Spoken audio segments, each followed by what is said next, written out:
প্রয়োজন। যে দেশের মানুষ আজকে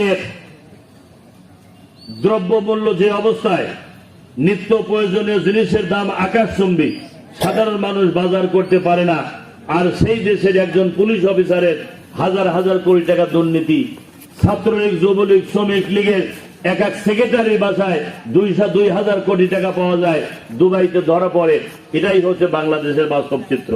সংগ্রামী এলাকাবাসী, বর্তমান যে কেয়ারটেকার সরকার আছে, তারা এই সকল হত্যাকাণ্ডের বিচার করবেন, দেশের অর্থনীতি পুনর্গঠন করবেন, সংবিধান পরিবর্তন করবেন, বিচার ব্যবস্থা আইন পরিবর্তন করবেন এবং হত্যাকাণ্ডের বিচার করার পরে এই কেয়ারটেকার সরকারের অধীনে জাতীয় নির্বাচন দেবেন। সেই নির্বাচনে বাংলাদেশের রাজনৈতিক আমরা এই পাবনাবাসী আমরা আপনাদের সাথে ছিলাম। আমরা আপনাদের সাথে ছিলাম কিনা? সুখে দুঃখে যখনই আমাদেরকে ডেকেছেন আমরা এই এলাকায় এসেছি। আমরা এখনো আপনাদের সাথে আছি এবং যারা মজলুম তাদের পক্ষে আমরা থাকব, যারা জালেম তাদের সাথে আমরা থাকবো না।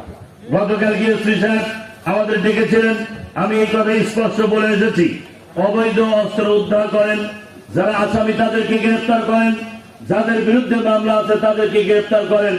আগে মামলা করতে গ্রেফতার করতে বাদী লাগতো না, সাক্ষী লাগতো না, আর এখন মামলা করতে বলেন বাদী কই, সাক্ষী কই, কোনো প্রয়োজন নাই। আগে যেভাবে মামলা করেছেন এখন সেভাবে মামলা করবেন। আর আমাদের জনশক্তি দীর্ঘ 15 বছর ঘুমায় নাই।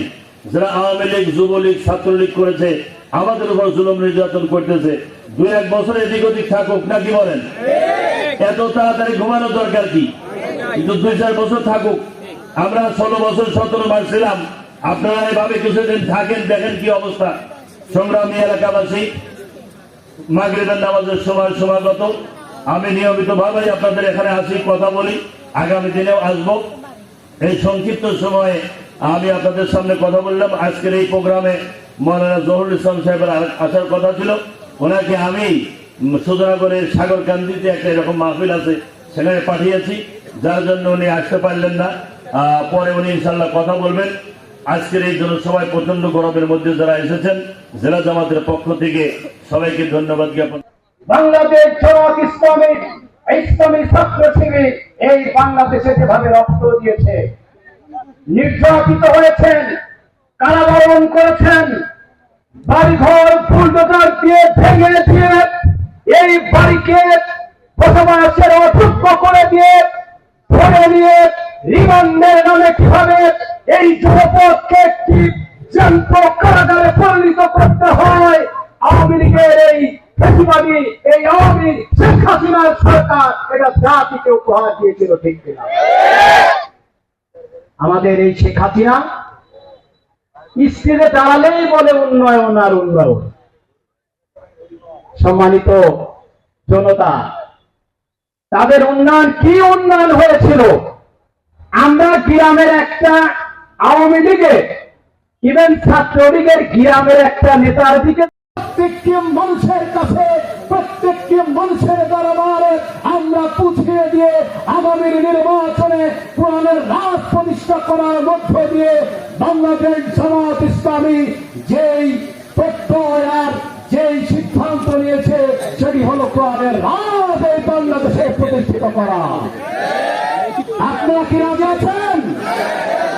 আজ থেকে এখন থেকে সিদ্ধান্ত নিতে হবে, দিনের একটা অংশে আমরা এখানে দিনের জন্য ময়দানে নেমে থাকবো। বাবার ভাই সাহেব, এমন একটা মানুষ, নারী পুরুষ, নারীরা নারীর মাধ্যমে এবং পুরুষেরা পুরুষের মাঝে দাওয়াতি কাজ করার মধ্য দিয়ে ইউনিট কায়েম করে, সংগঠন কায়েম করে, এলাকায় এলাকায় পূর্ব আন্দোলন করার মধ্য দিয়ে বাংলাদেশকে একটি কোরআনের রাজ প্রতিষ্ঠা করে ছাড়বো ইনশাআল্লাহ। আমি আমার কথা শেষ করছি। আল্লাহ তাআলা আমাদের সকলকেই একামতে দিন একসাথে আমরা যেন ঐক্যবদ্ধ হয়ে থেকে জীবন পরিচালনা করতে পারি, আমৃত্যুদের একামতে দিনের সাথে আমরা যেন টিকে থাকতে পারি। আল্লাহ তাআলা আমাদেরকে সেই তৌফিক দান করুন। আমা তৌফিক ইল্লা বিল্লাহ। ওয়াদিনিল হক লিইয়ুযহিরাহু আলা দ্দীনি কুল্লিহি ওয়ালাউ কারিহা বাংলাদেশ জামাত ইসলামী মালঞ্চি ইউনিয়ন শাখা কর্তৃক আয়োজিত আজকের এই বিশাল জনসভার সম্মানিত সভাপতি আমাদের স্নেহস্পদ ছোট ভাই স্যার উপস্থিত রয়েছেন। আজকের এই জনসভার প্রধান অতিথি পাবনা ইসলামিয়া ফাজিল মাদ্রাসার সম্মানিত, যাকে কৌশল করে চক্রান্ত ষড়যন্ত্র করে নির্বাচিত হতে দেওয়া হয়নি। দীর্ঘ 16 বছর এই স্বৈরাচারী সরকার অবৈধভাবে এই আসনগুলোকে কেড়ে নিয়েছিল।